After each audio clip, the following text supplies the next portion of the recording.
Yes, option number C, Ram discount the bill with his bank for ₹9,800। Okay, कल हमने उस पर थोड़ा डिस्कशन किया था। राम ने सीता पे बिल ड्रॉ किया है 10,000 का, and Ram discounts it with his bank for 9,800, मतलब उसकी बैंक राम को 9,800 उसके अकाउंट में डिपॉजिट करेगी। Then on a due date, bank being the owner of the bill will present bill to the Sita, and Sita से कितना कलेक्ट करेगी? 10,000। सो आउटफ्लो होगा बैंक का 9,800, इनफ्लो होगा 10,200, is income of bank, and Ram का लॉस रहेगा 200, बिकॉज राम ने 10,000 की एसेट 9,800 में सेल की है। So 200 is a discount, that is expense of the Ram. So हमें उसकी एंट्रीज देखनी है in the books of Ram and in the books of Sita. Let's see, ठीक है।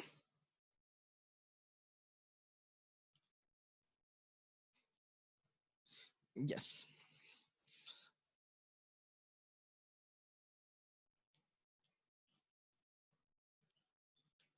in the books of Ram and in the books of Sita. Let's see. पहले राम ने good cell किए सीता को, एंट्री आ गई सीता, डेटर हो गई सीता, इसलिए सीता को डेबिट किया जाएगा। Sita account debit, Sita account debit 10,000, कितने का था? 10,000 ही था ना? Let me check, yes 10,000, perfect. Sita account debit 10,000 to sales account credit 10,000। ये एंट्री हमेशा रहेगी in every question, because purchase sale से तो स्टार्ट होगा, और सीता के बुक्स में परचेस की एंट्री रहेगी, purchases to Ram, purchases account debit 10,000 to Ram account credit 10,000।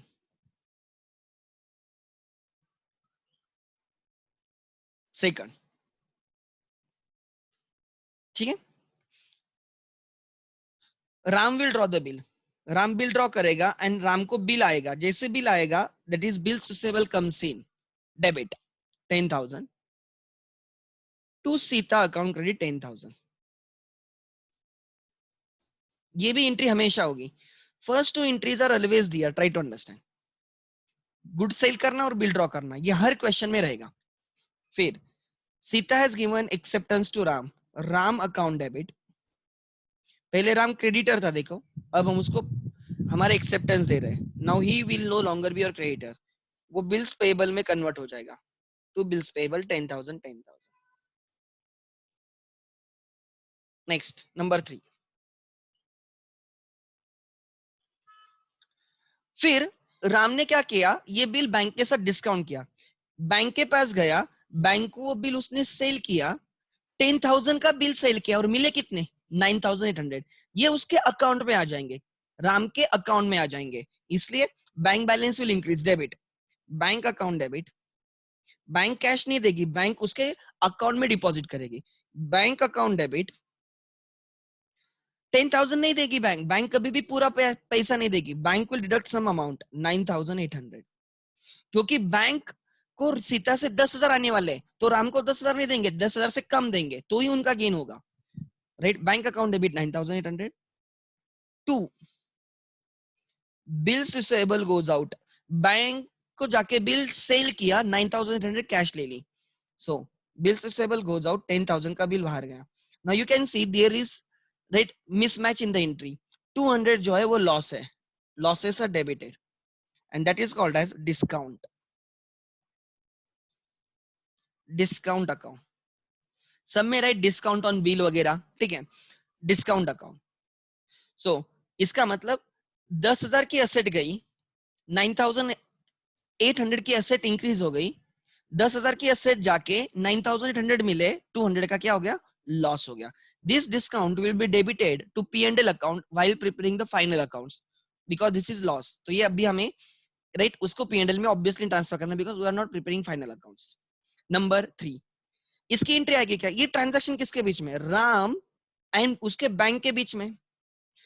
Ram ने बैंक को बिल सेल किया, बैंक ने राम को 9,800 दे दिए, इसमें सीता का कोई लेना देना है क्या? नहीं, देयरफॉर सीता के बुक्स में नो एंट्री।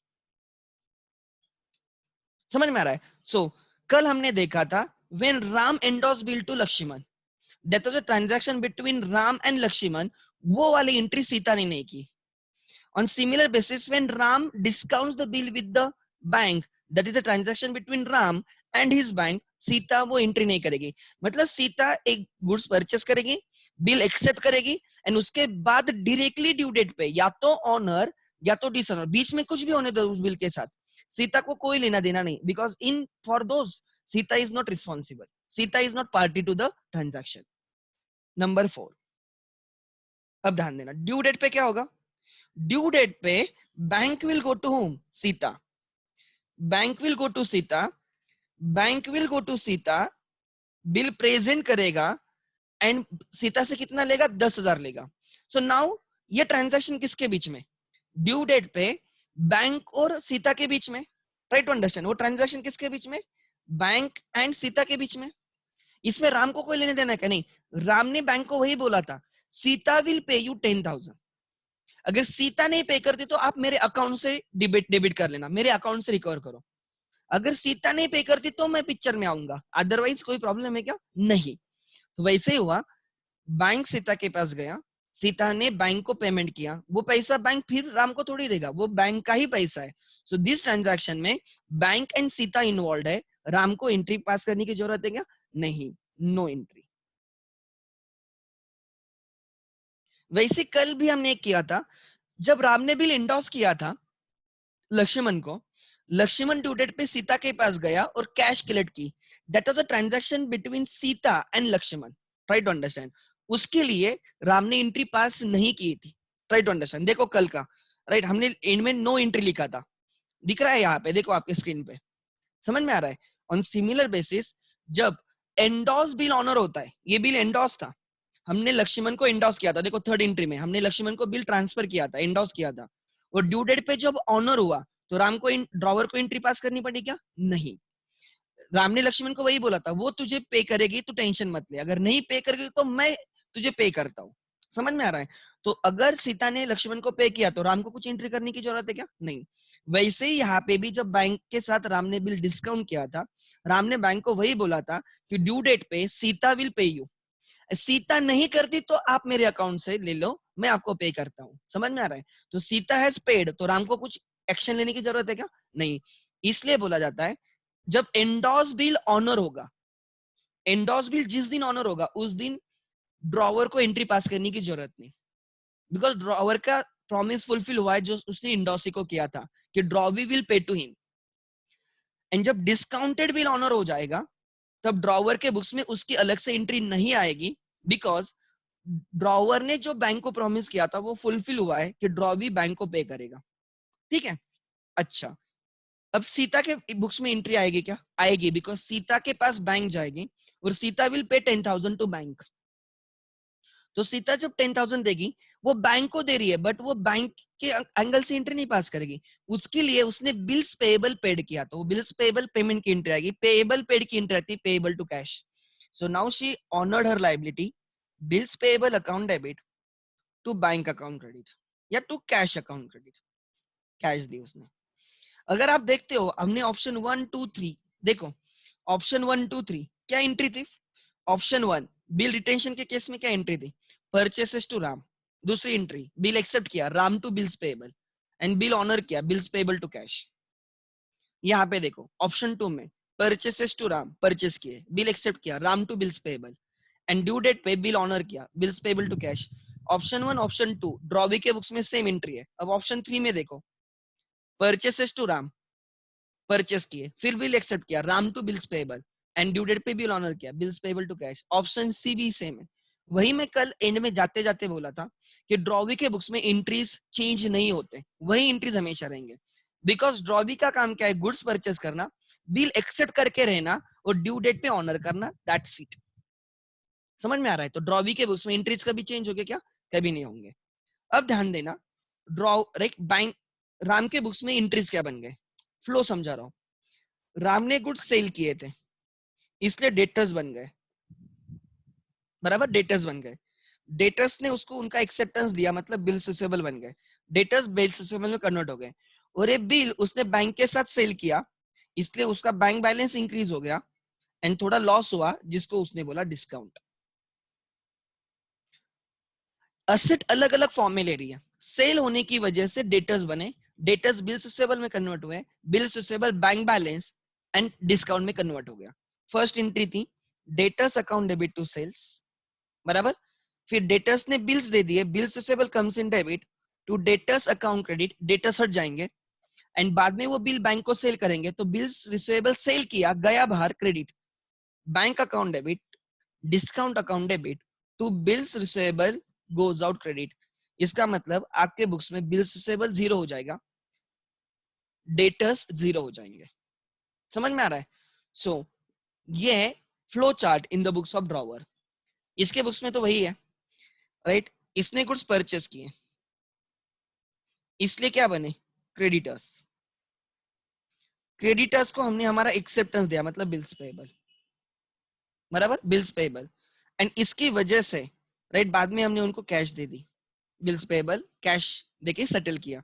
फर्स्ट एंट्री थी परचेसेस टू क्रेडिटर्स, फिर एंट्री आ गई creditors to bills payable and then bills payable debit to cash credit.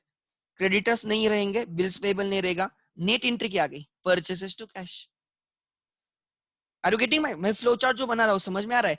एक दूसरे में कन्वर्ट हो रहा है, दूसरा तीसरे में कन्वर्ट हो रहा है, लाइक दैट। अब मैं आपको एक चीज समझाने वाला हूं जो आपके सिलेबस में नहीं है, सिलेबस में नहीं मतलब ये है लेकिन आपको कोई बोलता नहीं। ध्यान देना मैं क्या बोल रहा हूं। I am gonna tell you the concept of the contingent liability. Contingent liability ध्यान देना क्या है। राम मतलब ड्रॉवर, ध्यान देना drawer, then Sita drawee. Ram ने बिल ड्रॉ किया एंड वो बिल बैंक के साथ डिस्काउंट किया, राइट, उसने डिस्काउंट किया, ध्यान देना, ठीक है। अब राम के बैलेंस शीट देखो, राम की बैलेंस शीट क्या बोल रहा हूं, ध्यान देना। राम ने जब गुड्स सेल किए, राम ने जब गुड्स सेल किए तब डेटर्स बने थे कितने के 10,000 के, बराबर। फिर ये डेटर्स किस में कन्वर्ट हो गए बिल्स रिसीवेबल ने, क्योंकि डेटर्स ने आपको क्या दिया बिल्स दिए, बराबर। बाद में ये बिल्स रिसीवेबल किस में कन्वर्ट हो गए कैश बैलेंस या बैंक बैलेंस। 9,800 का बैलेंस बना, 200 का लॉस हो गया, वो पीएनएल में जाएगा, ठीक है। क्या बोल रहा हूं ध्यान देना। नाउ राम, राम ने बैंक को क्या बोला 3 मंथ्स के बाद सीता के पास जाओ, सीता आपको 10,000 देगी। सीता ने आपको पेड किया तो मुझे आपको पे करने की जरूरत है क्या? नहीं, सीता आपको पे करेगी ऑन माई बिहाफ। बैंक बोलती है अगर सीता पे नहीं करेगी तो क्या, अगर सीता पे नहीं करेगी तो राम को बैंक को पे करना होगा। Try to understand, if Sita doesn't pay the bill और if Sita on due date does not honour the bill, if drawee does not honour the bill, मतलब ही डिसऑनर कर रहा है, in that case drawer that is Ram in my example is suppose to pay to bank. Now tell me, Ram को pay करना पड़ सकता है, राम को बैंक को पे करना पड़ेगा। Ram is suppose to pay to the bank when a when Sita honours the bill और when Sita dishonours the bill. कब ए और बी केस में राम को सीता को कब पे करना पड़ेगा, ए और B, you have to type me. मैंने बोला राम को बैंक को कब पे करना पड़ेगा, tell me. When Ram is supposed to pay to bank, when Sita honors the bill or when Sita dishonors the bill, tell me. You have to type A or B, ठीक है। So आप सब B लिख रहे हो, perfect है। अगर सीता नहीं पे करेगी तो राम को बैंक को पे करना पड़ेगा। ट्राई टू अंडरस्टैंड, मतलब राम की लाइबिलिटी बन सकती है, राम को पे करना पड़ेगा। अब मुझे बोलो ये राम के हाथ में या किसी और के हाथ में, does Ram control that? Sita honour करेगी या डिसऑनर करेगी is out of the control of the Ram. Ram is suppose to pay to bank only if Sita dishonours. Sita honour करेगी या डिसऑनर करेगी is not within the control of the Ram. So अगर सीता पे करेगी तो हमें पे नहीं करना है, अगर सीता पे नहीं करती है तो हमें पे करना पड़ेगा। मतलब राम के लिए ये लाइबिलिटी, जो लाइबिलिटी बन सकती है, लाइबिलिटी नहीं है बट ये लाइबिलिटी बन सकती है, right. So try to understand मैं क्या बोल रहा हूं। राम की liability is not within the control of Ram. Ram की ये जो लाइबिलिटी बन सकती है, it is out of the control of the Ram. It depends on happening और non happening of a certain event. ये लाइबिलिटी कब क्रिएट होगी? When Sita does not pay the amount, when Sita डिसऑनर्स।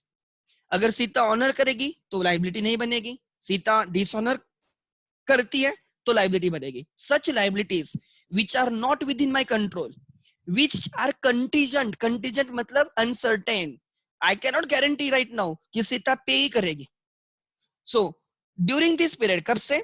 जिस दिन हमने बिल, सपोज हमने आज बिल ड्रॉ किया, try to understand, till the due date of the bill, इस पीरियड में राम के बुक्स में कुछ नहीं है, बिल रिसेबल नहीं है, ना ही राम की लाइबिलिटी है।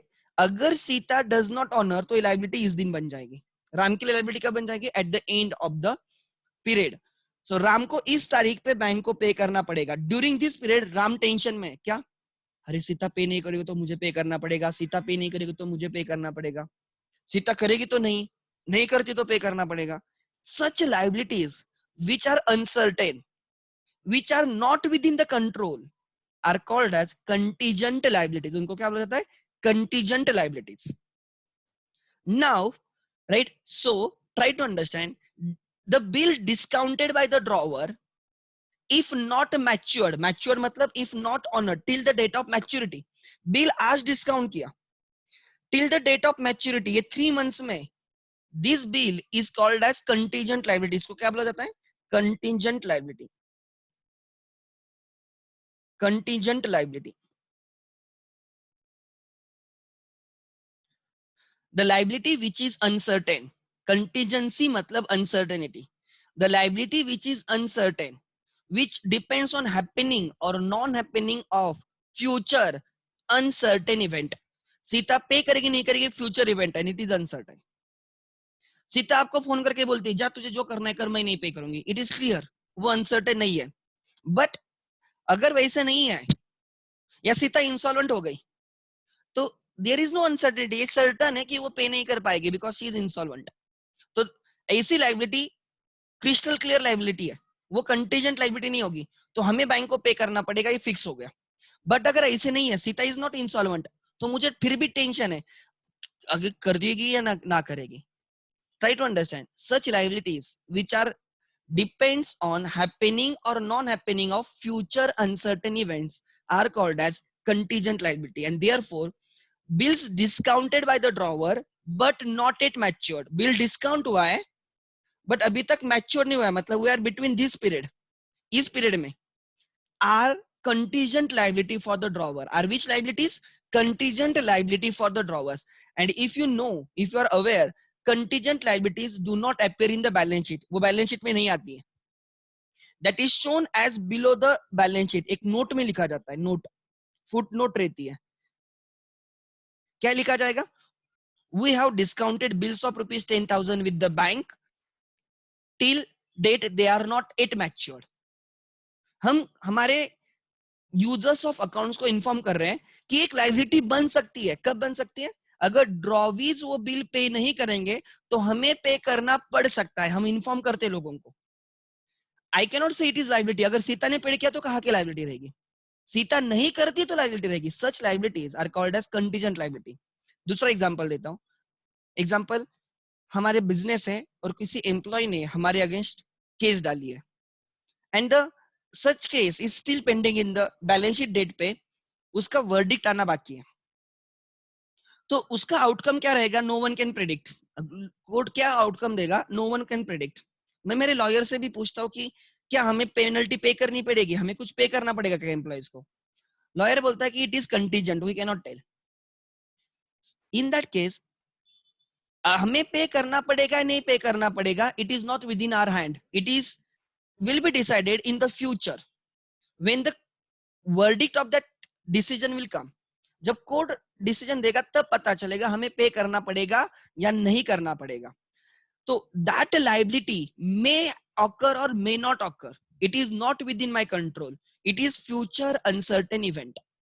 Such liability is called as contingent liability. इसलिए बैलेंस शीट के नीचे, बैलेंस शीट में नहीं, नीचे लिखा जाता है कि some cases are pending in the court, right? तो ये contingent liability का disclosure होता है. Contingent liabilities are those liabilities which are uncertain. Certain होता तो बैलेंस शीट में आ जाता, सर्टेन नहीं है इसलिए, और हम उसको एस्टिमेट भी नहीं कर सकते. क्यों एस्टिमेट नहीं कर सकते? Because it is not within our control. अगर हमारे कंट्रोल में होता तो हम उसको एस्टिमेट करके प्रोविजन बोल के बैलेंस शीट में लेते. समझ में आ रहा है? सो that is the problem. So contingent liabilities are liabilities which are depends on happening or non happening of future uncertain events. So one of the best example in your syllabus is, right, bills discounted by the drawer but not yet matured. मतलब इस period में वो contingent liability होती है. आपको अगर कोई पूछता है तो you should be in position to tell because this is very conceptual thing.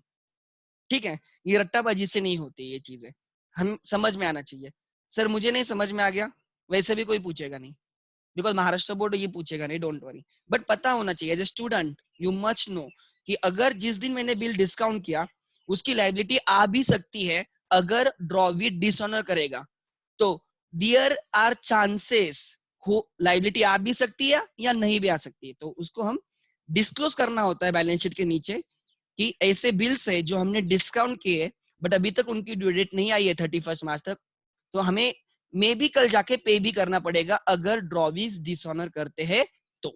ठीक है, so try to understand, disclosure is very important. आगे there are some questions, I will take those questions. What is the difference between contingent liability and RDD? Contingent liability is a liability, RDD is a provision. RDD is a right, हमें future में जो expense होगा, loss होगा, उसके लिए provision है. Contingent liability is right, RDD is recorded for, contingent liability is not recorded for. RDD is हम at least estimate तो कर सकते हैं कि 5% बैड डेट्स हो सकता है, 10% बैड डेट्स हो सकता है. कंटीजेंट लायबिलिटी हम लाइक एस्टिमेट नहीं कर सकते and therefore it does not appear in the balance sheet. RDD is a provision, try to understand. ठीक है, इधर कुछ तो है. If drawee dishonours in the third option, मतलब डिस्काउंटिंग वाला option, then the bank takes money from the drawer's account. Then when he takes money from the drawee, will bank take the discount differently? I didn't get you, but इतना समझ लेना, bank देते time ही राम को आज देगी और सीता से 3 months के बाद लेगी. राम को देते टाइम 9,800 देंगे और तब लेते टाइम 10,000 लेंगे, तो अपने आप उनका 200 का गेन आ गया ना.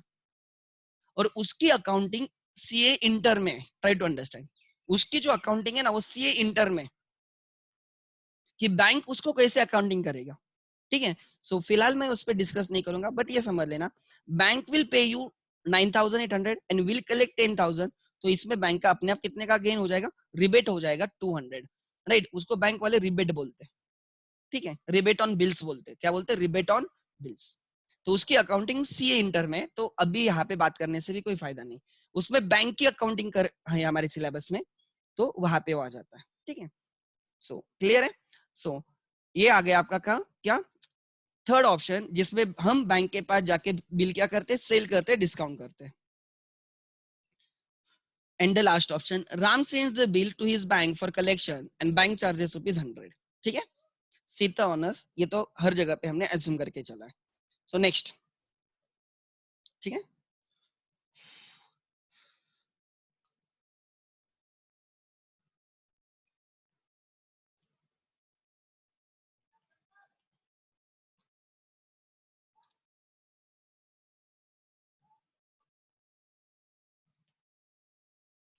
Case D. What is case D? Ram sends bill to the collection, sends the bill for collection. First transaction वही है, Ram sold goods to Sita, तो फर्स्ट एंट्री. सीता डेटर बन गई, सीता को डेबिट करो. Sita account debit 10,000 to sales account credit 10,000.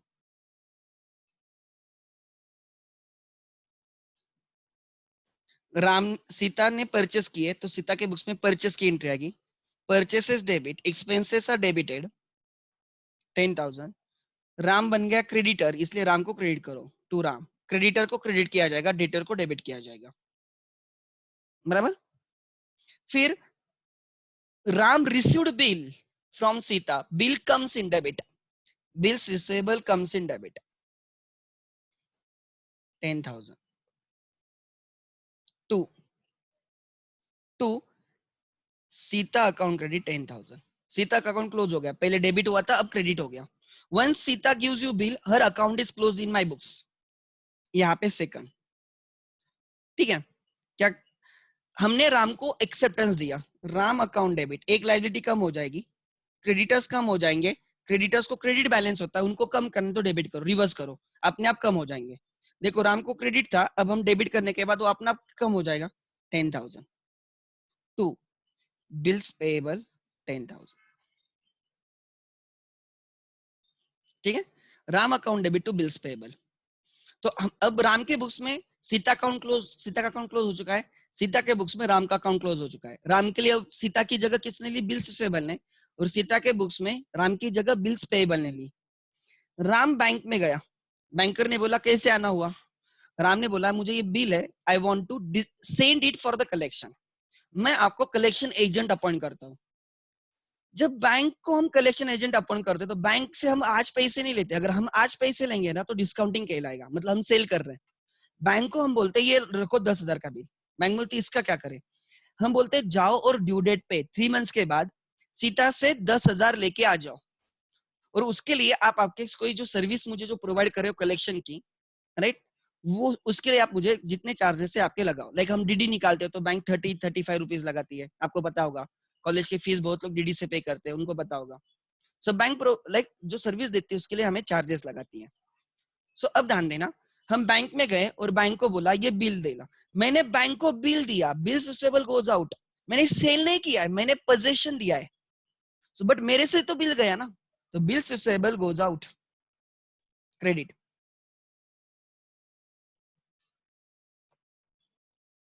अगर bank ने मुझे कैश दी होती तो मैं कैश को डेबिट करता, अगर उन्होंने मेरे अकाउंट में डाला होता तो मैं बैंक को डेबिट करता, उन्होंने कैश भी नहीं मेरे अकाउंट में डाला, वो मेरे अकाउंट में कब डालेंगे, ड्यू डेट पे जब वो कलेक्ट करके लाएंगे ना तो मेरे अकाउंट में डालेंगे। ट्राई टू अंडरस्टैंड, मतलब अब मेरी एंट्री कैसे कंप्लीट होगी, खाली क्रेडिट, बिल तो मेरे पास नहीं है तो मैं उनको दे के आ गया, तो bill receivable goes out credit, कुछ तो टेम्पररी अकाउंट होना चाहिए which will show me the bill send to the bank for collection, वो मुझे बोलेगा कि इतने के बिल मैंने बैंक को कलेक्शन के लिए भेजे, तो मैं एक टेम्पररी अकाउंट ओपन करूंगा, bill send for collection account, आपको एग्जाम में पूरा लिखना है, बिकॉज ऑफ स्पेस कंस्ट्रेंट मैं ऐसे लिख रहा हूँ, bill send for collection account, एक टेम्पररी अकाउंट ओपन किया जिसका नाम है कलेक्शन अकाउंट, ठीक है, 10,000 एंट्री बन गई, यस। तो बिल रिसीवेबल गया एंड कलेक्शन अकाउंट आ गया, सो बिल सेंड फॉर कलेक्शन में क्या बैलेंस, ये असेट अकाउंट है, and this shows all those bills with the bank pending for collection, वो सब बिल जो हमने बैंक के पास रखे हैं कलेक्शन के लिए, अभी तक कलेक्ट नहीं हुए, कलेक्शन के लिए रखे हैं, ठीक है, डेबिट बैलेंस रहेगा बिल सेंड फॉर कलेक्शन। अगर आपको फाइनल अकाउंट्स में bill send for collection account है ट्रायल बैलेंस में, it has to be debit balance and that is your asset, it shows all those bills which are not it collected, पैसा आना बाकी है, वो असेट होता है। थर्ड, मुझे बोलो यहाँ पे सीता के बुक्स में कुछ एंट्री आ गई क्या, राम बैंक में गया, बैंक को बिल दे दिया, this is a transaction between Ram and his bank, इसमें सीता इन्वॉल्व नहीं है, इसलिए सीता के बुक्स में नो एंट्री।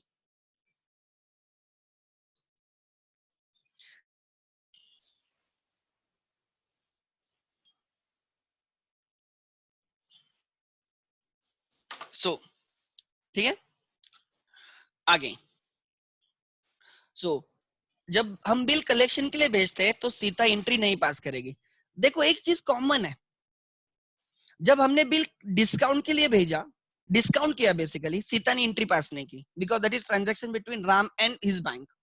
जब राम ने बिल कलेक्ट लक्ष्मण को भेजा, इंडोर्स किया, तभी भी सीता ने एंट्री पास नहीं की, because that is transaction between Ram and Lakshman.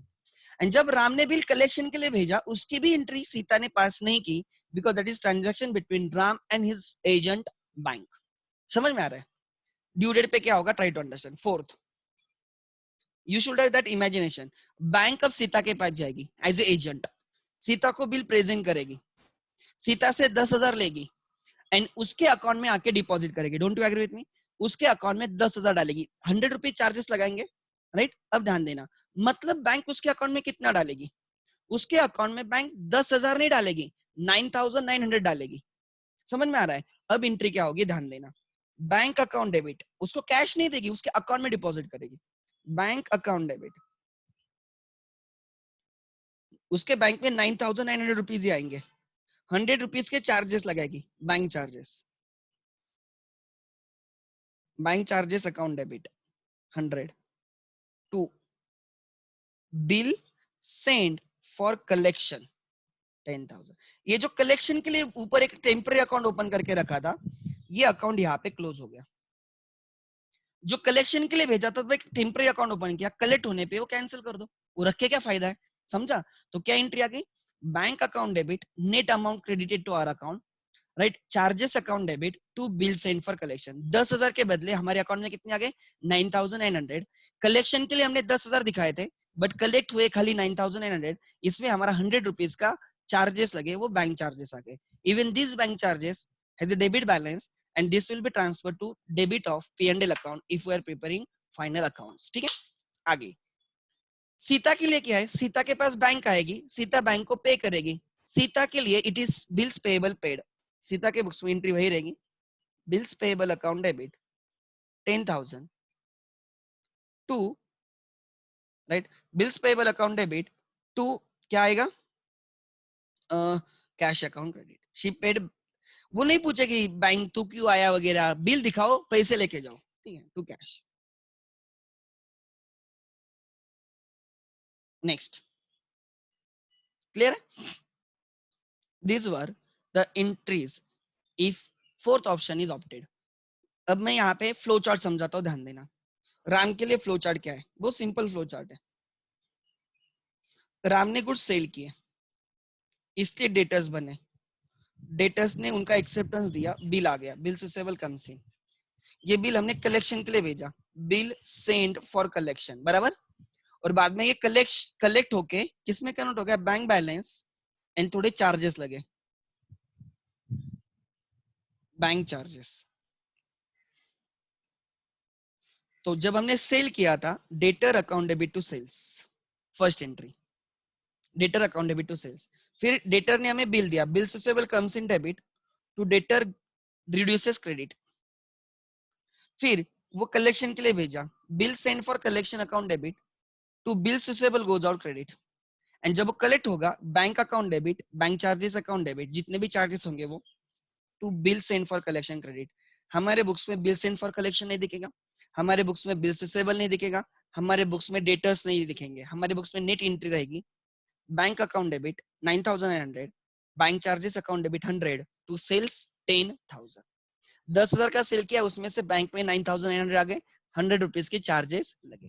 Clear है? सीता के बुक्स में वही फ्लो चार्ट रहेगा. परचेस किए गुड सीता ने, परचेस किए इसलिए क्या हुआ, क्रेडिटर्स बन गए. क्रेडिटर्स को पे करने के लिए हमने बिल एक्सेप्ट किया, बिल्स पेएबल. फिर ये बिल हमने कैश के थ्रू सेटल कर दिया, purchases account debit to creditors. फिर creditors account debit to bills payable, then bills payable account debit to cash. तो जो बैंक चार्जेस लगे वो किसके थे, बैंक चार्जेस किसके थे, राम के. सीता को कोई लेने देने का? सीता बोलेगी तुझे किसने बोला था बैंक को अपॉइंट करने को, मैं थोड़ी तुझे 100 रुपए दूंगी. Sita will not bear that bank charges, that bank charges is of Ram because Ram has appointed bank. काम को किसने लगाया था, बैंक को, राम ने, तो राम के चार्जेस है.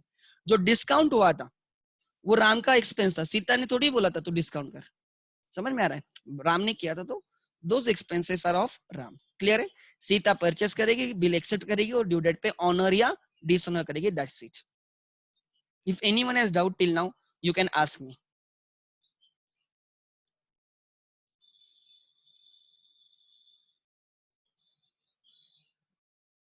ठीक है? जो भी क्वेश्चन आंसर्स में टाइप किए मैंने वो सब क्वेश्चंस के आंसर दिए, तो मैं उनको निकाल रहा हूँ, ठीक है। If anyone has doubt please ask me. एक भी डाउट नहीं? Good, just give me 1 second, मैं पानी लेता हूँ, ठीक है। ठीक है, I will take from your book.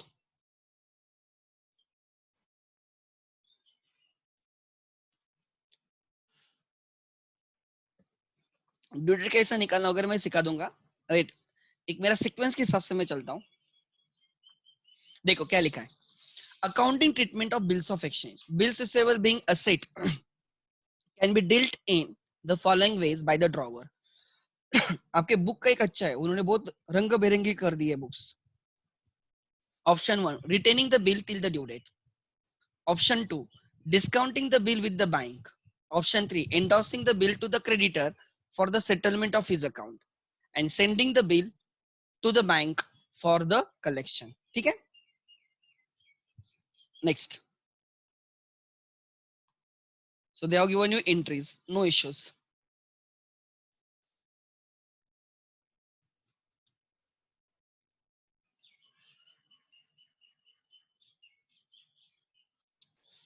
Okay, yes, this is good question. I can go with this question. ठीक है, illustration on retained bill. अच्छा, they have given you retained bill. अच्छा, they have also talked about the dishonor everything. ठीक है, unsolved में illustration में रहेगा कहाँ पे ना कहाँ पे, जहां से हम स्टार्ट कर सकते हैं।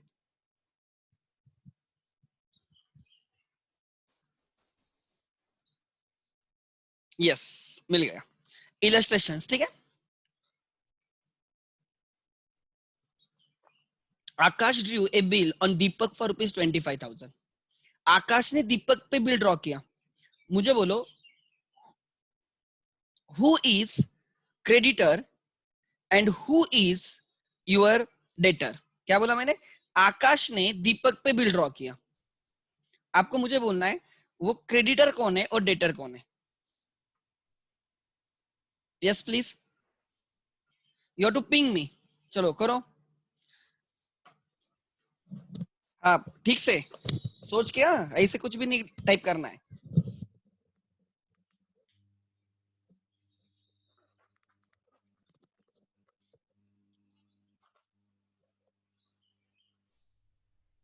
सो अब मैं आंसर पढ़ता हूं बच्चों के, ध्यान देना। सो फर्स्ट,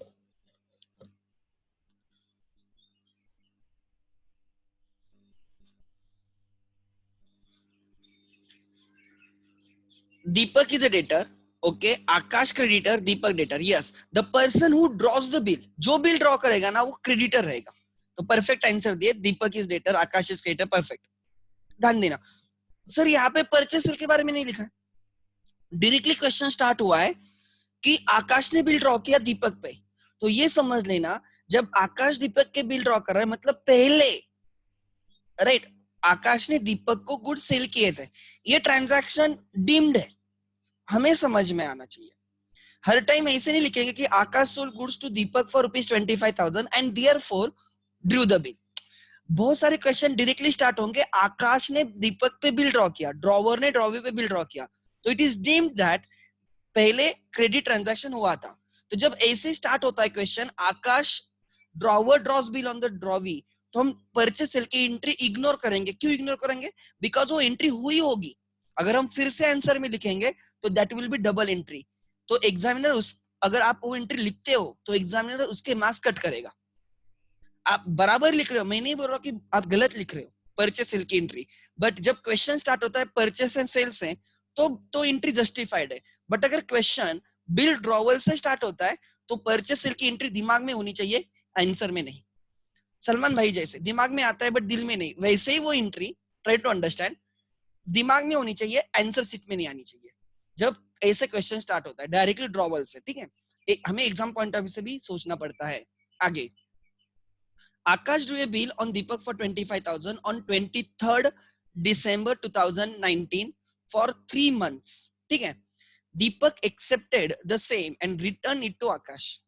तो अच्छी बात है, आकाश हमारा क्रेडिटर है, आकाश ने दीपक पे बिल ड्रॉ किया था, और दीपक ने वो बिल एक्सेप्ट करके आकाश को दे दिया। सो आकाश के लिए वो बिल रिसीवेबल है, same bill is asset for Akash and same bill is a liability for Deepak. अब आकाश उस बिल के साथ अलग अलग ऑप्शंस ट्राई कर सकता है, ठीक है, एक बिल के साथ ही हैज 4 ऑप्शन, एक के साथ एक ही ऑप्शन को जा सकता है, चारों ऑप्शन को नहीं जा सकता। Try to understand.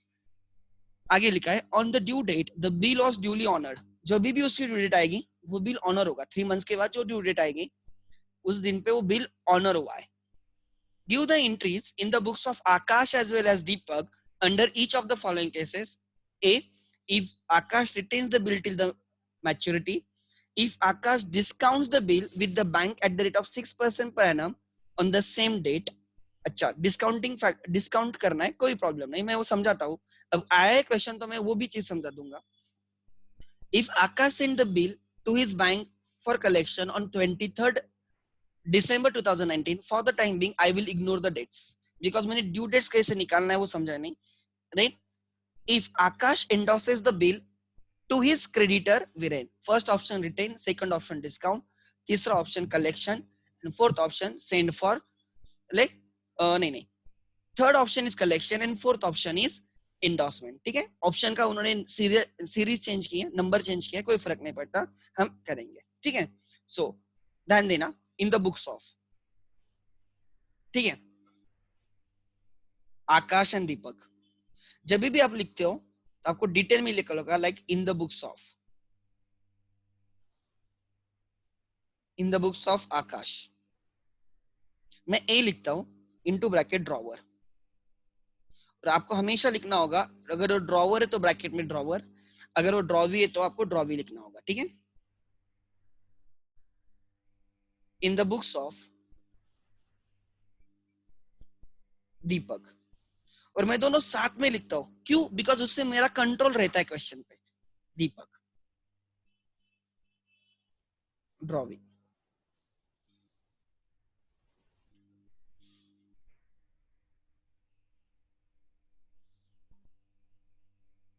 ठीक है, एंट्रीज देखने हमें,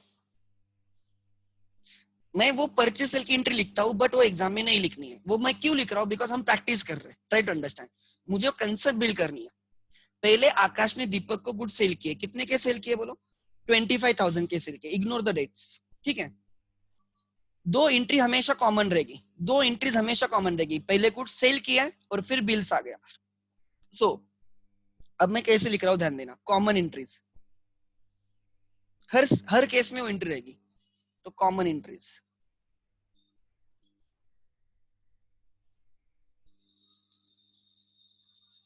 बराबर।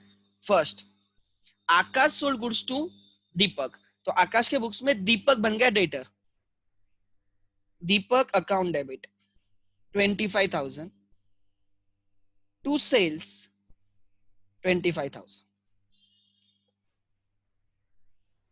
being goods sold on credit। You have to write narration, narration को मार्क रहेंगे, being goods sold on credit to दीपक। ये एंट्री हम इस एग्जांपल में इग्नोर करेंगे, बट एंट्री क्या है वो समझ में आनी चाहिए। दीपक के बुक्स में परचेस की एंट्री आएगी, purchases are always debited, purchases account debit 25,000 to Deepak के बुक्स में आकाश का अकाउंट आएगा, Akash account credit 25,000 being goods purchased on credit. ठीक है, second entry, now Akash will draw the bill on home, right, Akash will draw bill on Deepak. So Akash bill draw करेगा और आकाश के पास bill आएगा, जैसे बिल आएगा bill receivable comes in debit, bill receivable comes in debit 25,000 to Deepak account credit. Deepak का account close कर दो, sir हमने कर दिया, बिकॉज अब डेटर डेटर नहीं रहेगा, डेटर किस में कन्वर्ट हो गया? बिल्स रिसीवेबल में। डेटर्स को डिक्रीज करना है, मतलब उनको क्रेडिट करना है। अब दीपक ने बिल दिया, दीपक ने बिल एक्सेप्ट किया, तो दीपक के लिए बिल हो गया बिल्स पेएबल, तो दीपक के बुक्स में क्रेडिटर कम होकर लायबिलिटी नई लायबिलिटी बन जाएगी। ठीक है, so A account debit 25,000 to A account debit 25,000 to bills payable account credit 25,000। अब दोनों के बुक्स में पोजीशन सेम होनी चाहिए। देखो आकाश के बुक्स में आप देखोगे दीपक का अकाउंट क्लोज हुआ है। देखो आकाश के बुक्स में दीपक डेबिट 25,000, दीपक क्रेडिट 25,000 क्लोज हो चुका है। आकाश के बुक्स में दीपक की जगह बिल्स रिसीवेबल ने लिया और दीपक के बुक्स में आकाश क्रेडिट आकाश डेबिट, आकाश का अकाउंट क्लोज हो चुका है, आकाश की जगह बिल्स पेएबल ने लिया है। समझ में आ रहा है? सो आगे से डेटर क्रेडिटर नहीं, bills receivable and bills payable. आगे ये कॉमन एंट्रीज है। फिर केस ए हो, बी हो, सी हो, डी हो, ये एंट्रीज हमेशा रहेंगे। पहले सेल किया जाएगा, फिर बिल ड्रॉ किया जाएगा। अब मैं केस ए की एंट्री डालता हूं, ध्यान देना। केस ए, केस ए में लिखा था bill is written till the maturity, bill is written till the maturity, and उन्होंने लिखा है Deepak has honoured the bill on the due date. वो क्वेश्चन में लिखा था bill written till maturity. Maturity मतलब उसकी ड्यू डेट तक।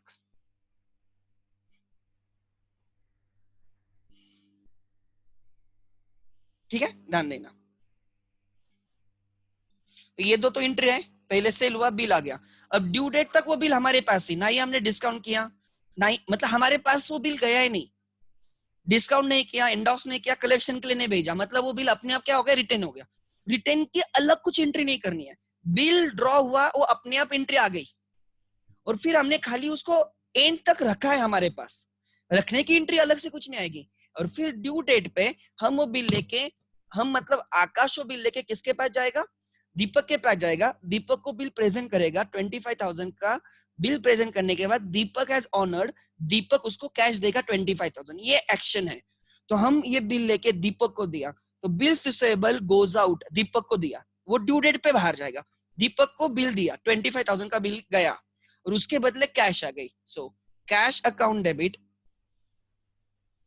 मैं इसको नंबर 3 दूंगा, cash account debit 25,000 to bills receivable account credit 25,000। समझा? ड्यू डेट तक बिल होल्ड करने की अलग कोई एंट्री आएगी क्या? नहीं आएगी। बिल होल्ड करने में क्या अलग एंट्री है? और फिर ड्यू डेट पे हम उसको बिल देंगे, बिल रिसीवेबल गोज आउट और कैश लेके आएंगे, cash comes in debit. Clear है? इसके बुक्स में थर्ड, इसने क्या किया, राइट, परचेस के बिल एक्सेप्ट करके बैठा, निवांत बैठा, उसको कोई टेंशन नहीं, ड्यू डेट तक बैठेगा। जैसे हम लोग लॉकडाउन में बैठे, हम कर रहे कुछ तो ऑब्वियसली, वो भी उसका बिजनेस बाकी कर रहा होगा, और ड्यू डेट पे जो भी बिल लेके आएगा उसको कैश देगा। खुद आकाश आ गया, मतलब ऑब्वियसली आकाश ने बिल रिटर्न किया होगा इसलिए आकाश आ गया, और उसने आकाश को कैश दी। भले ही वो आकाश को कैश देगा दीपक, बट दीपक के लिए it is bills payable paid है, ऑनर्ड है, एंट्री आएगी bills payable account debit, account debit to cash 25,000। Simple है, क्लियर है? आगे, so this was option 1, this was option 1। क्या ऑप्शन 1 था? Bill is return till the due date. अब option case B और ऑप्शन बी, अच्छा क्या है ऑप्शन, क्या लिखा था उन्होंने, डिस्काउंटेड विद द बैंक। अच्छा, उसमें डिस्काउंट निकालना है, मैं सबसे एंड में वो समझाऊंगा, और फिर डिस्काउंट का कैसे निकालना है वही समझाऊंगा। तो बी में होल्ड पे रखता हूं, I will first move to C. C में लिखा है if Akash send the bill to the collection, date ignore करो for the time being, right. ये दो तो एंट्री रहेगी, पहले हमने गुड सेल किए, फिर बिल आ गया, अब ये एंट्री नहीं आएगी। ये केस, अब मैं केस सी ले रहा हूं, send for collection, bill send for collection. Case, every case is different, नहीं तो आप मिक्स करना स्टार्ट करोगे। मतलब ट्राई टू अंडरस्टैंड, ये देखो परचेस किए, बिल आ गया, इसके बाद ये दो हो चुके, बिल हमारे पास है। अब हमने बैंक को गए और बैंक को ये बिल कलेक्शन के लिए दिया, तो जब हम बिल कलेक्शन के लिए देंगे तो बिल रिसीवेबल हमसे गया, इमेजिन करो, खुद को रखो, बैंक में जाके कलेक्शन के लिए दिया, तो bills receivable goes out credit, and एक टेम्पररी अकाउंट आ जाएगा, कलेक्शन अकाउंट आ जाएगा। तो अब मैं इसको नंबर 3 बोलूंगा, ठीक है, इसको नंबर 3 बोलूंगा। क्या? Bill send for collection account debit, कितना रे 25,000 ना, to bills receivable goes out credit.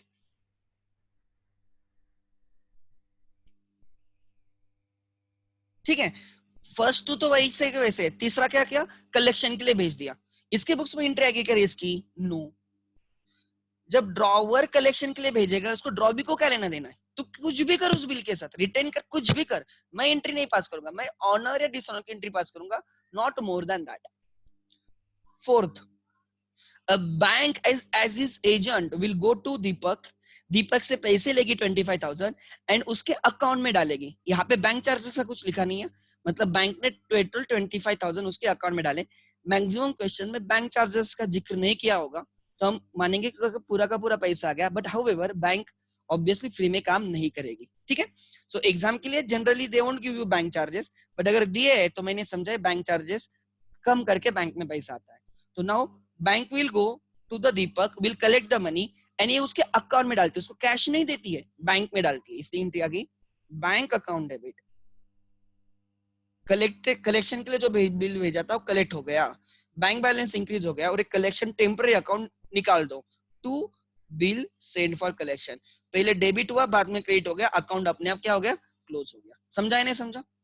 सो यहाँ पे बिल आ गया, जब बिल आया डेबिट हुआ, फिर हमने बिल सेंड किया, क्रेडिट हो गया, तो बिल रिसीवेबल अपने बुक से गया, बिल रिसीवेबल की जगह किसने ली, कलेक्शन ने ले ली, और फिर वो कलेक्शन एक्चुअली कलेक्ट हो गया, वो बैंक में आके बैठ गया। ठीक है, इसके बुक्स में ही एंट्री आ जाएगी, क्या एंट्री आ जाएगी, यही बिल्स पेड की एंट्री आ जाएगी। ये मैं कॉपी करूंगा, paste, bills payable to cash. ठीक है, अब मैं केस डी की तरफ मूव करता हूँ, ये समझा नहीं समझा तो आप मुझे पिंग करते जाओ। केस सी, अब case D, case D is of endorsement शायद से, क्या लिखा है, वीरेन कोई तो बंदा है, उसको आपने ही किया था, yes, if Akash endorse the bill to his creditor Viren. ठीक है, वीरेन को उसने बिल एंडोर्स किया। ठीक है, ध्यान देना, if if Akash drawer endorses the bill to creditor,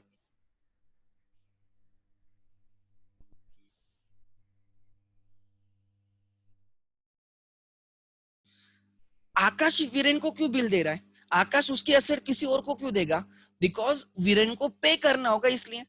sir ये कहाँ पे लिखा है, अरे ये ट्रांजैक्शन आप डीम्ड है, ये समझ में आना चाहिए कि जब मैं किसी को बिल एंडोर्स कर रहा हूं मतलब ऑब्वियसली पहले मैंने उससे कुछ परचेज किया होगा। सो वीरेन वाज ऑलरेडी क्रेडिटर, वो आपके बुक्स में क्रेडिटर बोल के पहले ही रिकॉर्ड हो चुका होगा, एंट्री फिर लिखनी के वो नहीं लिखनी है, आज खाली हम उसको बिल देंगे। कॉमन एंट्रीज तो हुई है, यस सर, पहले सेल हुआ, बिल आ गया, बिल आके बैठा है, अब मैं सोच कर रहा हूँ इस बिल के साथ क्या करें, मुझे लगता है यार मैं वीरेन को देता हूँ, वीरेन के साथ सब टर्म्स मैच हो रहे हैं, उसको मुझे 25 देने में 25 दे रहा हूँ, पीरियड भी हमारा मैच हो रहा है, 3 मंथ्स का मैच हो रहा है, तो मैं वीरेन को बोलता हूँ देख ये बिल है, ये दीपक ने एक्सेप्ट किया है, 3 मंथ्स के बाद वो मुझे 25 देगा, मुझे भी तुझे 3 मंथ्स के बाद 25 देने हैं, तो ऐसे क्यों नहीं करते हैं कि मैं ये तुझे बिल ट्रांसफर करता हूँ, तू दीपक से ले ले और दीपक तुझे 25 देगा, तो ट्रांजैक्शन सबके सेटल हो गए।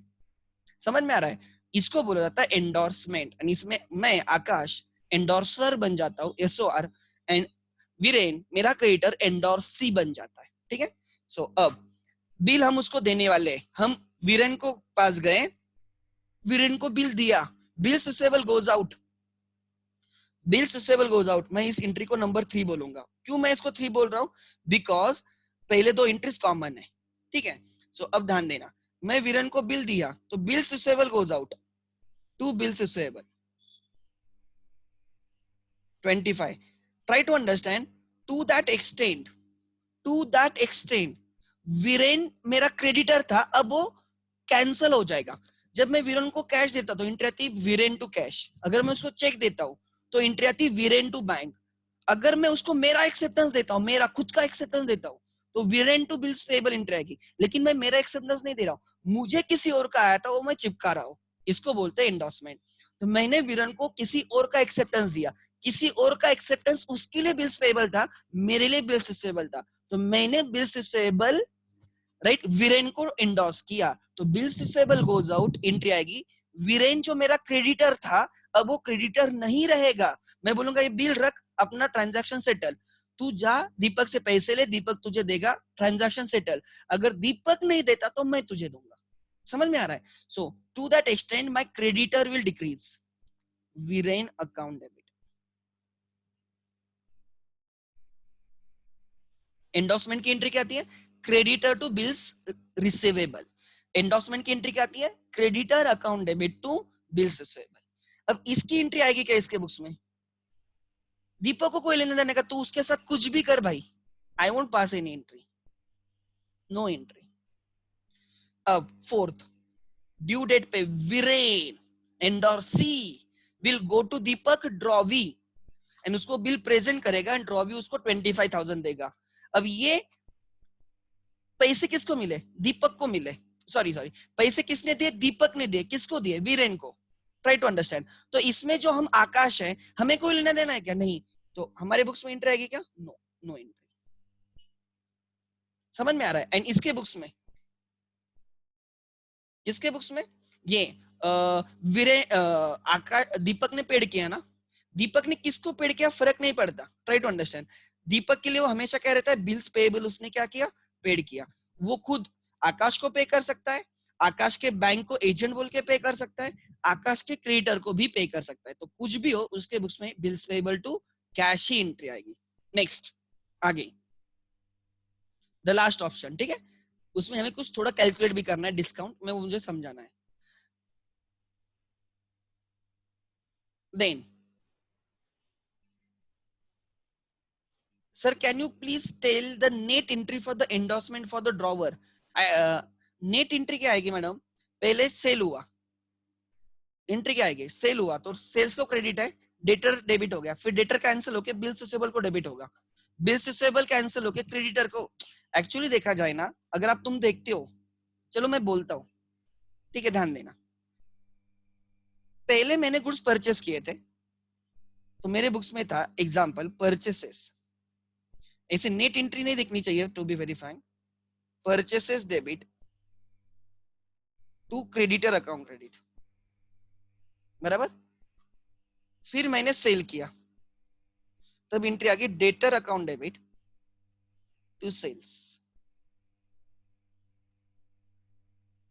नेक्स्ट, फिर इस डेटर ने बिल दे दिया, bills receivable account debit to debtor account credit. ये बिल मैंने किसको दे दिया?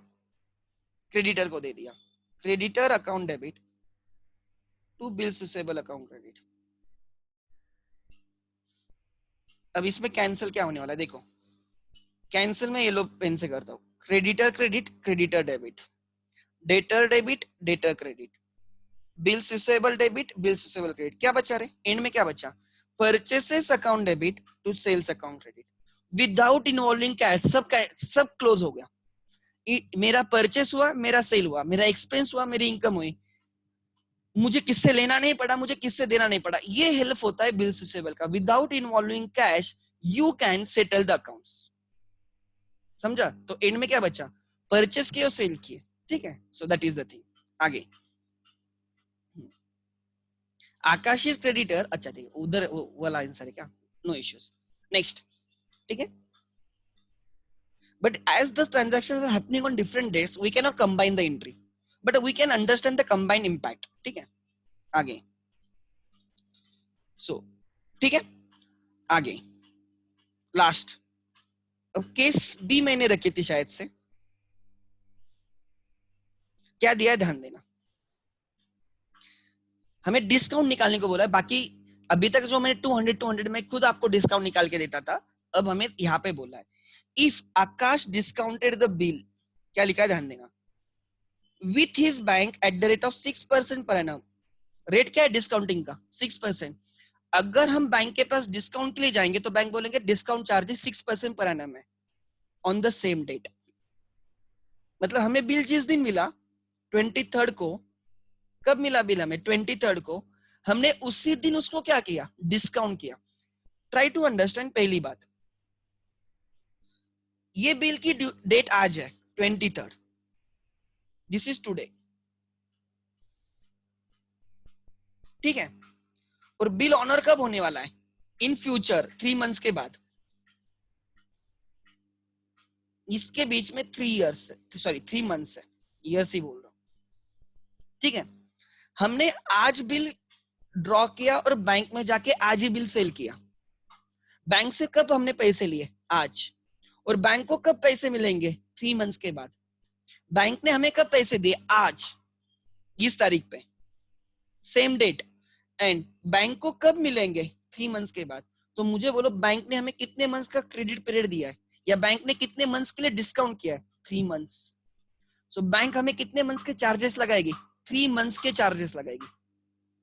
अगर हमने एग्जाम्पल ऐसे लिखा होता 1 मंथ आफ्टर द डेट, एक बिल आने के 1 मंथ के बाद अगर हमने डिस्काउंट किया होता, तो 1 मंथ हो चुका है, अभी कितने मंथ्स बाकी है? अनएक्सपायर्ड मंथ्स कितने? 2 मंथ्स। तो बैंक ने यहाँ पे पैसे दिए होते हमें, और बैंक को कितने मंथ्स के बाद पैसे मिलते? 2 मंथ्स के बाद। अगर बैंक को 2 मंथ के बाद पैसे मिलना, तो बैंक हमें कितने मंथ्स के लिए क्रेडिट दे रहा है? 2 मंथ्स। तो bank will levy discount for 2 months. तीसरा ऑप्शन, हम 2 मंथ्स रुके, टोटल 3 मंथ्स का बिल था, लास्ट मंथ के पहले हमने बिल डिस्काउंट किया, तो बैंक ने हमें आज पैसे दिए और बैंक को 1 मंथ के बाद पैसे मिलेंगे। 2 मंथ हो चुके हैं, 2 मंथ बिल हम हमारे पास ही लेके रखे थे, 2 मंथ खत्म हो गए, अभी 1 मंथ जाना बाकी है, हमें पैसे की जरूरत है। हम बैंक में गए और डिस्काउंट किया। बैंक बोलती कितने मंथ्स बाकी है बिल एक्सपायर होने को? हम बोल रहे 1 मंथ। तो बैंक बोलेगी आज हम आपको देंगे और हमें 1 मंथ के बाद मिलेंगे, तो हम 1 मंथ का आपको क्या करेंगे? चार्जेस लगाएंगे। तो बैंक जो डिस्काउंट लगाती है वो कौन से पीरियड के लिए लगाती है? Unexpired period of the bill. कहाँ पे? तो लिख के रखना, bank levies discount for the unexpired period of the bill. अगर 3 मंथ्स का बिल है, आज ही बिल ड्रॉ किया और आज ही डिस्काउंट किया, तो bank will levy for 3 months. 1 month के बाद डिस्काउंट करोगे तो 1 मंथ हो चुका है, 2 मंथ्स होने बाकी है, bank will levy discount for 2 months. Second month के एंड में डिस्काउंट करोगे तो 2 मंथ्स हो चुके हैं, 1 मंथ होना बाकी है, तो बैंक विल लेवी डिस्काउंट। देखो, बैंक के पॉइंट ऑफ सोचो ना, बैंक वाले बोलेंगे हम आपको कब पैसे दे रहे हैं और हमें कब मिलेंगे। तो इस लास्ट केस में बैंक सपोज इस तारीख पे हमें पैसे देगी और बैंक को इस तारीख पे पैसे मिलेंगे, तो बैंक कितने मंथ्स का क्रेडिट पीरियड दे रही है हमें? 1 मंथ। तो बैंक कितने मंथ्स का चार्जेस लगाएंगे? 1 मंथ का। 3 मंथ का थोड़ी लगाएंगे। बैंक हमें, हम जितने मंथ्स पैसे यूज करने वाले हैं ना, उतने पीरियड के लिए चार्जेस लगाएगी। So always remember this is very very important. ठीक है। So rate of discount is 6%, ध्यान देना। अब मैं यहाँ पे डिस्काउंट चार्जेस निकालूंगा, ध्यान देना। If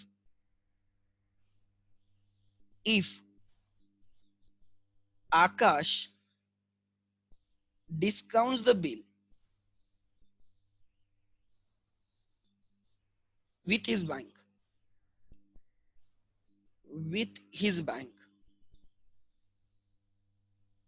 at the rate of 6% per annum 3 months before the maturity. क्यों 3 months before? बिकॉज उन्होंने लिखा है क्वेश्चन में ऑन द सेम डेट, जिस दिन बिल ड्रॉ हुआ, 3 मंथ्स का बिल ड्रॉ हुआ था, मतलब वो बिल 3 मंथ्स के बाद ऑनर होने वाला है, उसका पीरियड 3 मंथ्स है।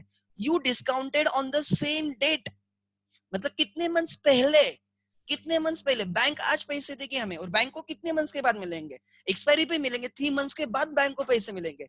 अगर बैंक को 3 मंथ्स के बाद पैसे मिलने वाले हैं, तो bank will levy discount for 3 months. Okay, किसका क्वेश्चन है? किसी ने हाथ रेज किया था अभी, शायद से कार्तिक ने किया था। Sir if there is no collection rate charge then we won't deduct, ऐसे हो नहीं अच्छा, sir if there is no collection charges we won't deduct collection fee. Madam किधर से लेगी कलेक्शन फी? एग्जाम हॉल में बैठी है, एग्जाम में कलेक्शन चार्जेस नहीं दिए, मैडम को बोलेगे कि मैडम कलेक्शन चार्जेस कितने होते हैं? बोलो, अरे क्वेश्चन में नहीं दिए तो नहीं है, अलग से लगाए होंगे, वो हमें नहीं पता ना, समझा? सो अगर if in the absence of the information you have to assume there are no collection charges, या कलेक्शन चार्जेस हो गए तो हमें पता नहीं है, अगर जब पता चलेंगे तब एंट्री डालेंगे। समझ में आ रहा है? आगे, और अदरवाइज वेट फॉर अक्टूबर, मार्च की जगह अक्टूबर में दे दो, मे बी वहां पे मिल जाएंगे collection charges.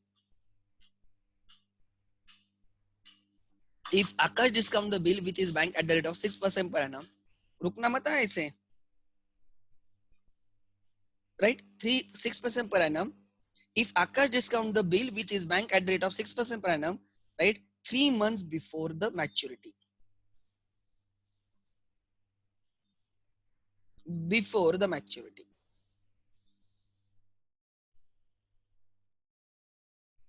3 months before the maturity. Always remember, bank कितने months के लिए charges लगाती है? हमेशा याद रखना, बैंक के पॉइंट सोचो, बैंक हमें जितने मंथ्स के लिए पैसे यूज करने देगी ना, उतने मंथ्स के लिए वो चार्जेस लगाएगी। तो सेम डेट पे उन्होंने हमें पैसे दिए और उनको 3 मंथ्स के बाद मिलेंगे, तो 3 मंथ्स के लिए वो चार्जेस, या सिंपल नॉर्मल मैन की लैंग्वेज में, जितना पीरियड, जिस दिन डिस्काउंट कर रहे हो उसके बाद एक्सपायरी तक, मैच्योरिटी डेट तक, ड्यू डेट तक कितना पीरियड है, उसके पीरियड के लिए बैंक हमें चार्जेस लगाएगी। 3 मंथ्स का बिल था, सेम डेट पे डिस्काउंट हो गया, मतलब 3 मंथ्स पहले डिस्काउंट हुआ, तो 3 मंथ्स का चार्जेस लगेगी। Therefore, discount is equal to bill amount 25,000 at the rate of 6%, rate is 6% for 3 months. लोग पूरे साल का निकाल के आते हैं, लोग पूरे साल का निकाल के आते हैं। So 25,000 multiply by 6% multiply by 3 divided by 12 करोगे तो you will get 375। चाहे तो आप करके देखो, this is 1, this is 2, ये कैंसिल होगा, so this will be right, this will be 750 divided by 2 करो, 700 का 2, 750 को मैं 750 देखता हूँ, 700 का हाफ 350, 50 का हाफ 25, 350 प्लस 25 375। समझा? जो 11 से उनको पता है बाइफरकेट करके कैलकुलेशन करना है, ठीक है। 750 को डिवाइड करना है, तो मैं उसको 2 में एक 750 लिया, 700 का हाफ सबको पता होता है 350, ठीक है। 50 का हाफ 25, 350 प्लस 25 375। तो बैंक हमें कितना चार्जेस लगाएगी? 375। इसमें ये अलग था, 375 निकालना हमें पड़ा, ठीक है। सो ऑलवेज रिमेंबर, नोट,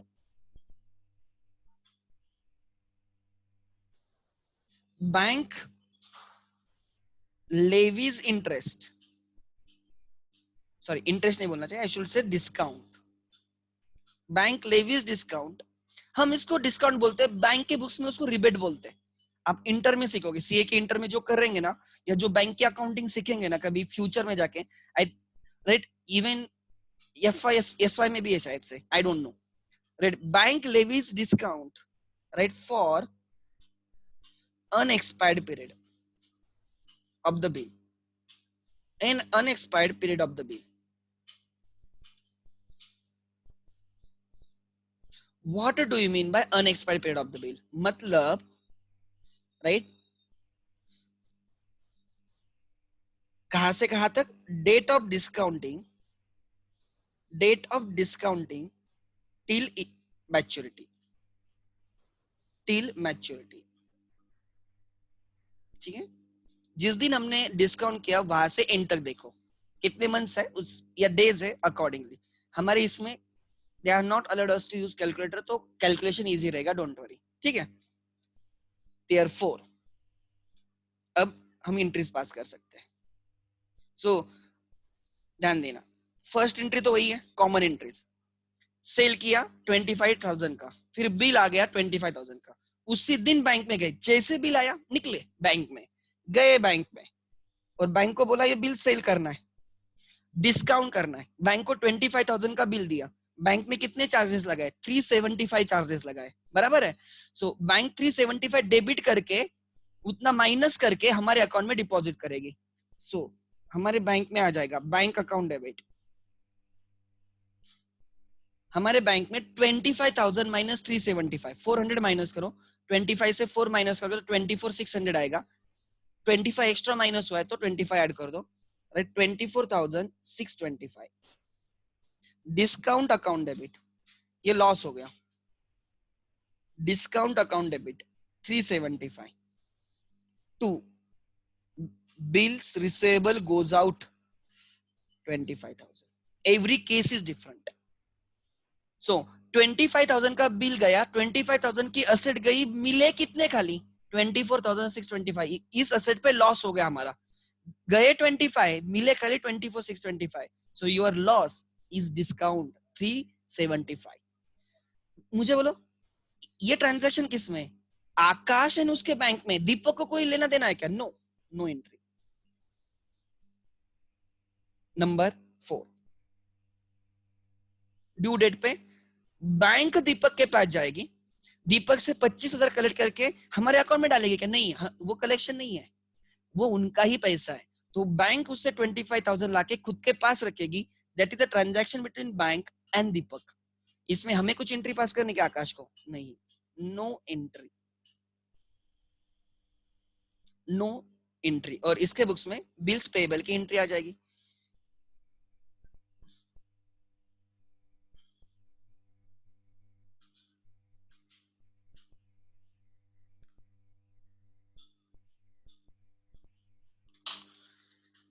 समझा या नहीं समझा? यस और नो? नहीं है तो पूछो, आई विल सॉल्व द डाउट। ठीक है।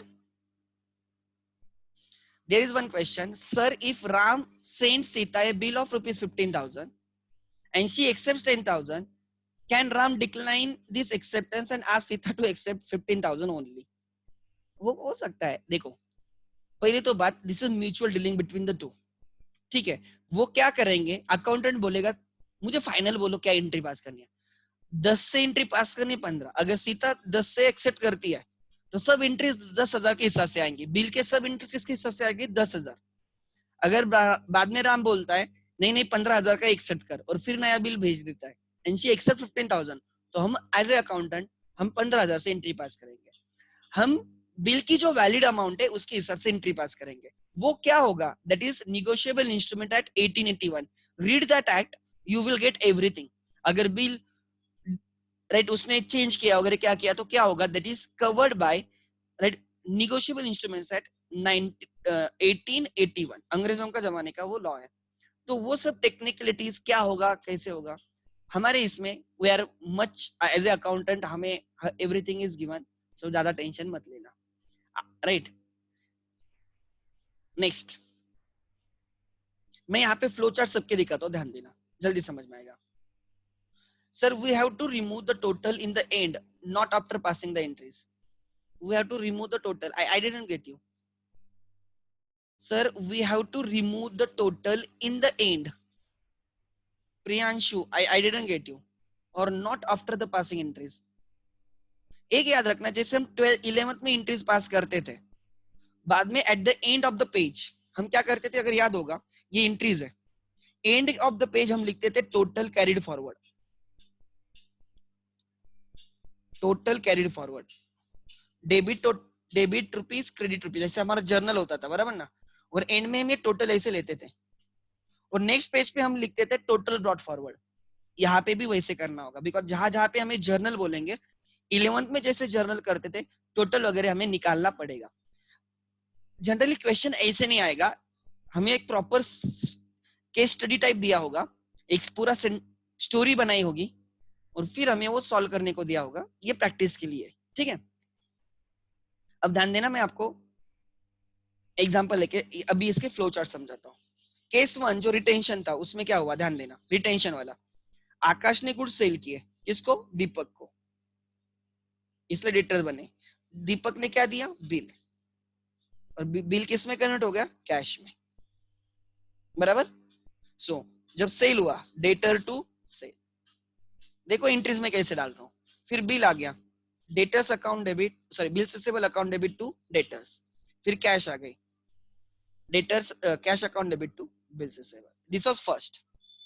ठीक है, अब सेकंड वाला देखो, सेकंड वाला सपोज हम कलेक्शन का देखते हैं, ठीक है, कलेक्शन का सेल किया हमने, इसलिए डेटर्स बने, डेटर्स ने हमें बिल दे दिया, बिल आ गया, ये बिल हमने कलेक्शन के लिए भेजा, एंड फिर ये कलेक्शन बैंक में कलेक्ट हो गया, कोई चार्जेस नहीं है, ये बन गया अपना sequence, debtors account debit to sales, फिर बिल आ गया, bills receivable account debit to debtors, फिर कलेक्शन के लिए गया, bill send for collection account debit to bills receivable goes out, फिर बैंक में कन्वर्ट हो गया, bank balance increase debit to bills send for collection account credit. कितना simple है। थर्ड देखो,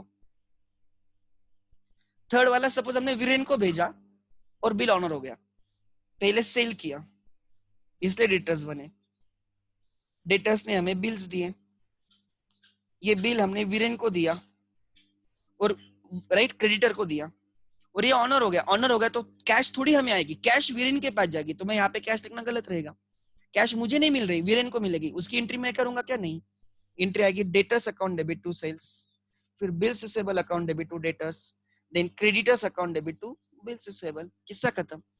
जब बिल ऑनर होगा Viren will collect the cash, इसमें मुझे कोई एंट्री पास करनी है क्या, नहीं। फोर्थ, बिल डिस्काउंट किया एंड ऑनर हो गया, हम सेल किया इसलिए डेटर्स बने, वही है, डेटर्स बने, उन्होंने हमें बिल्स दिए, बिल्स हमने बैंक के साथ डिस्काउंट किए तो हमारे बैंक में पैसे आ गए एंड थोड़ा फॉर डिस्काउंट लॉस हुआ, और ड्यू डेट पे बिल ऑनर हो गया तो पैसा मिला बट वो मुझे नहीं मिला, बैंक को मिला, तो यहाँ पे मैंने कैश लिखना गलत रहेगा। So debtors account debit to sales, bills receivable account debit to debtors, bank account debit, discount account debit to bills receivable credit, हो गया। सो दो केसेस में ड्यू डेट पे एंट्री नहीं आती, अगर बिल ऑनर होता है, ट्राई टू अंडरस्टैंड, मैं फिर से बोल रहा हूँ, दो केसेस में ड्रॉवर के बुक्स में एंट्री नहीं आती अगर बिल ऑनर होता है, तो कहां पे, राइट, एक, जब हमने बिल डिस्काउंट किया होता है और वो ऑनर होता है तो ड्यू डेट पे हमें एंट्री पास करने की जरूरत नहीं है, एंड जो बिल इंडोर्स किया होता है एंड ड्यू डेट पे ऑनर होता है तो उस ऑनर की एंट्री हमें नहीं करनी होती है, समझ में आ रहा है, दैट इज इंपॉर्टेंट, क्लियर है। If anyone has doubt please ask me. Okay, अच्छा, is it required to inform drawee that we have discounted the bill, किस, नहीं नहीं नहीं, ड्रॉवी को क्या बोल के, क्या ड्रॉवी क्या करेगा उससे, ड्रॉवी ने क्या बोला, कोई भी मेरे पास वो बिल लेके आएगा ना मैं उसको पेमेंट करूंगा। हाँ, आपका डेली बात होती है ड्रॉवी से बहुत अच्छा है तो आप बोलोगे यार मैं तेरा बिल डिस्काउंट करने गया था, but it is not duty, it's not a duty to inform. जिस दिन बैंक प्रेजेंट करेगी ड्रॉवी को पता ही चलने वाला है, और ड्रॉवी ने क्या बोला है, I will pay to you or anyone on your behalf, I will pay to you or anyone on your behalf, are you getting my point, therefore so it is not duty to inform, आप बोल सकते हो but duty नहीं है, ठीक है, clear है। Anyone has doubt, अभी तक जो किया है वो, हमने चार ऑप्शन देखे और चार ही ऑप्शन से ज्यादा नहीं है, एंड रॉवी के पास या तो ऑनर है तो डिसऑनर, मैंने अभी तक डिसऑनर की बात नहीं किया, ठीक है। अब ध्यान देना, सो ये क्वेश्चन हो गया illustration 1,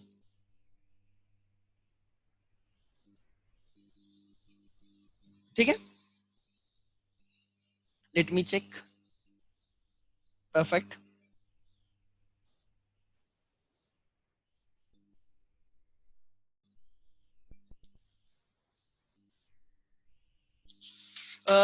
I will take an problem, मैं फॉर्मेट का प्रॉब्लम लेता हूँ लास्ट एग्जाम में जो आया था, right, I will try to search on Google, देखते हैं,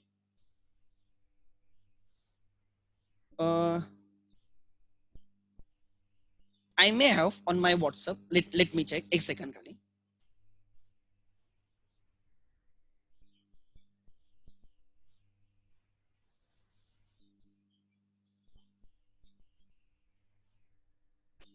मेरे पास है, मैं एक एक मिनट देना खाली, I can directly show here. मैंने लास्ट 12th के बच्चों को सब शेयर किया था अभी तक का, एक सेकंड, एग्जांपल, ओके, मैं अपने क्लास के ग्रुप पे चेक करता हूँ,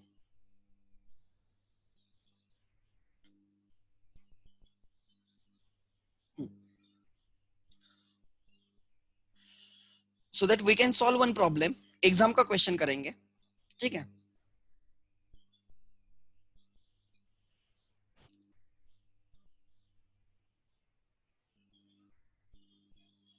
ओके,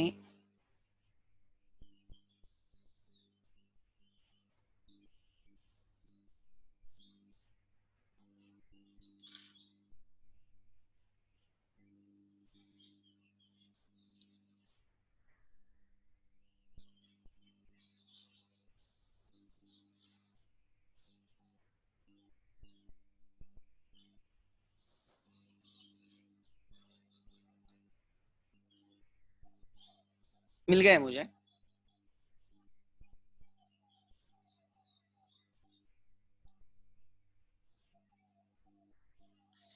ठीक है,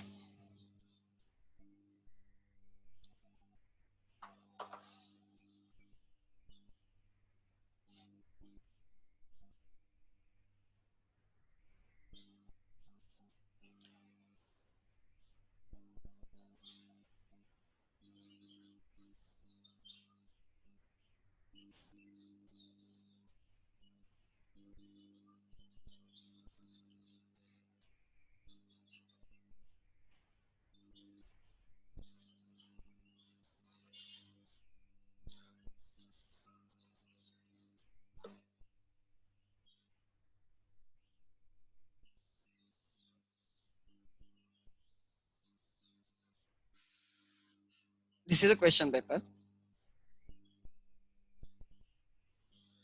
5 मार्क का क्वेश्चन मैं करने वाला हूं, तो आपको समझ में आ जाएगा। ठीक है, ध्यान देना।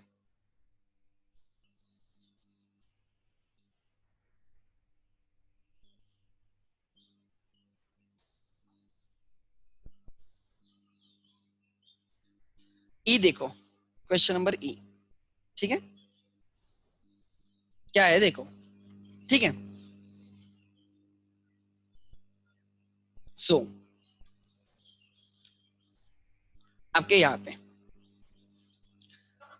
मिस्टर आकाश साने 42 सागर बंदर road, right, Rat Ratnagiri draws a 3 months bill on Meghakai विश्राम बाग सांगली।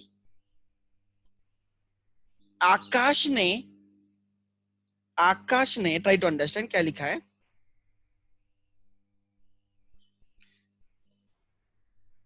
आकाश ने बिल ड्रॉ किया, ध्यान देना, राइट। आकाश ने किस पे बिल ड्रॉ किया है? मेघा पे। So Akash is a drawer, Akash is a drawer, right, and Megha काय इज ए ड्रॉवी। उनके एड्रेस दिए, ये रत्नागिरी का है, वो सांगली की है, फॉर ₹16,500। On which date? 1 अक्टूबर 16 को बिल ड्रॉ किया है for 16,500, which was accepted on 4 December 16, 15,000 only. बस इतना ही लिखा है। So I will solve this question. ठीक है, हम ये क्वेश्चन सॉल्व करेंगे। Yes,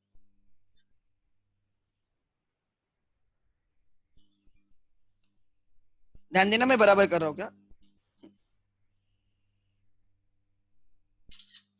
perfect. And you can see it was for 5 marks।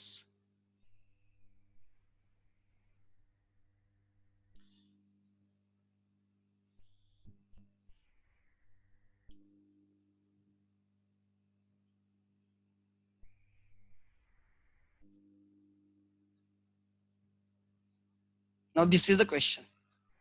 Question आपके स्क्रीन के सामने, ध्यान देना। सो मुझे वो 10 बार पीछे देखने की जरूरत नहीं पड़ेगी। ठीक है, so this was for 5 marks। So important है, 5 marks घर के है, ऐसे मार्क्स जाने नहीं चाहिए। सो ठीक है, let's start.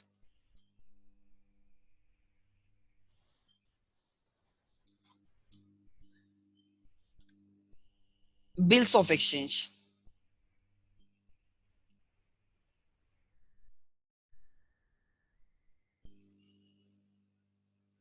Bills of exchange, ठीक है, ये मिडल में होना चाहिए। और बाद में एक मैं उसको ये कर दूंगा, क्या बोलते हैं उसको, एक अपना उसको ठीक से रेक्टेंगल बाद में निकाल दूंगा। ठीक है, so name of the drawer, किसने बिल ड्रॉ किया? मिस्टर, उन्होंने जैसे लिखा है वैसे लिखना है, ज्यादा सोचना नहीं है। आकाश सानी, कॉपी पेस्ट का काम है खाली। 42 सागर, मे भी उसका बंगला वगैरह उसका नाम रहेगा, राइट, सागर विश्राम बाग,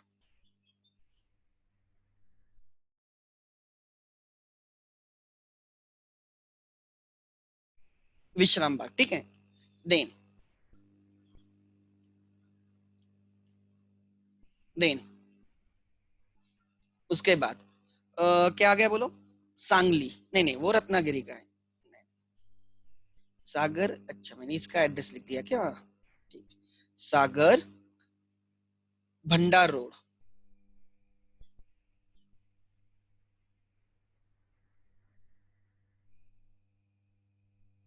रत्नागिरी।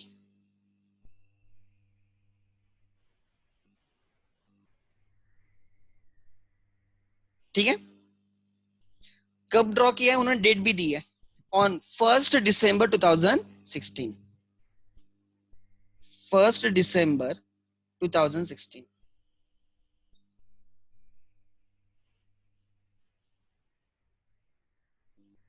वन में राइट डेट, वन में राइट डेट, ठीक है। सो ध्यान देना, सो आकाश ने बिल ड्रॉ किया है ऑफ रत्नागिरी, ठीक है, उसका एड्रेस वगैरह जैसे उन्होंने लिखा है वो लिखना है, वो कॉपी पेस्ट का काम है, ठीक है। आगे नेक्स्ट, हाँ, किस, मिसेस मेघा का है, ठीक है, टू, 5-6 लाइन रहने दो।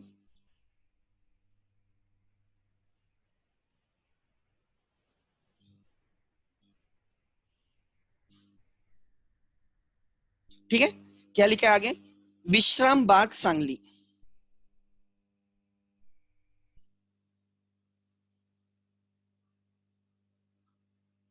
सांगली,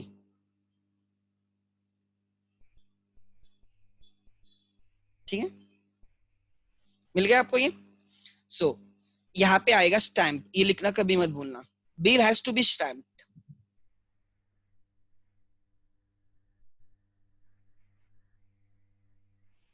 फिर यहाँ पे हम अमाउंट इन रुपीज लिखेंगे, ठीक है, बिल अमाउंट आएगी, एक्सेप्टेंस नीचे आ जाएगा, देखते हैं रुपीज, कितने का बिल था, 16,500,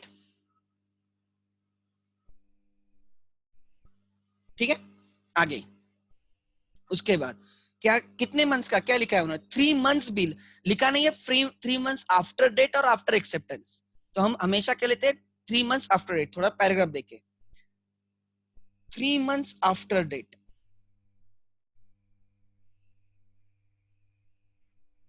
it can be in days, ठीक है, after date, comma, pay to, उन्होंने लिखा नहीं किसको पे करना है, they are not given specific details of the pay, अगर लिखा होता पे टू किसी एक्स वाई जेड को तो मैं लिख देता टू एक्स वाई जेड, उसका एड्रेस सपोज प्रसाद झावरे पुणे, तो मैं लिख देता प्रसाद झावरे पुणे, बट वैसे कुछ लिखा नहीं है, तो पे to me or my order, this sentence makes it a negotiable instrument, pay to me or my order, comma, क्या पे करना है, the sum of rupees,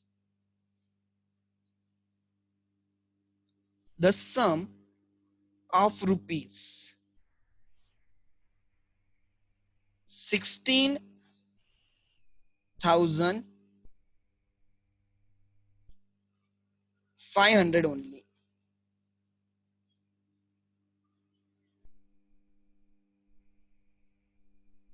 only, किस लिए, फॉर द वैल्यू रिसीव्ड,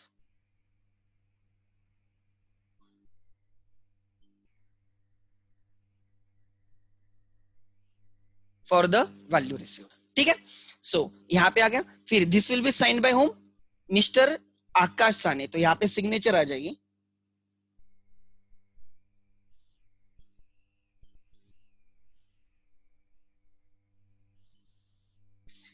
ये बिल करके वो किसको दे देगा, मेघा को दे दिया, मेघा ने उसको 15,000 के लिए एक्सेप्ट किया, तो यहाँ पे आएगा मेघा का एक्सेप्टेड फॉर, कैपिटल में,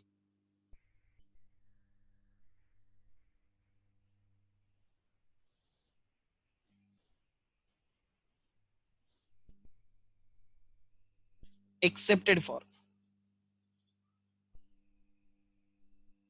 राइट, ₹15,000 ओनली,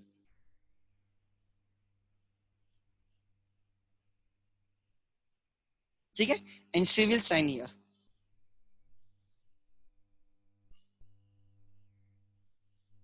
मेघा का है,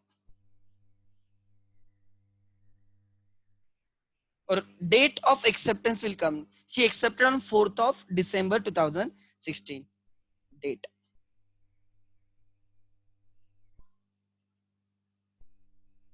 फोर्थ दिसंबर, उन्होंने जैसे डेट लिखी वैसे।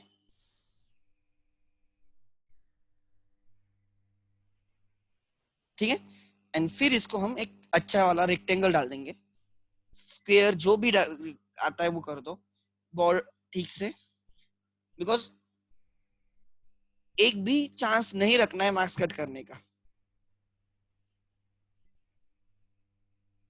ठीक है, so this was for 5 marks.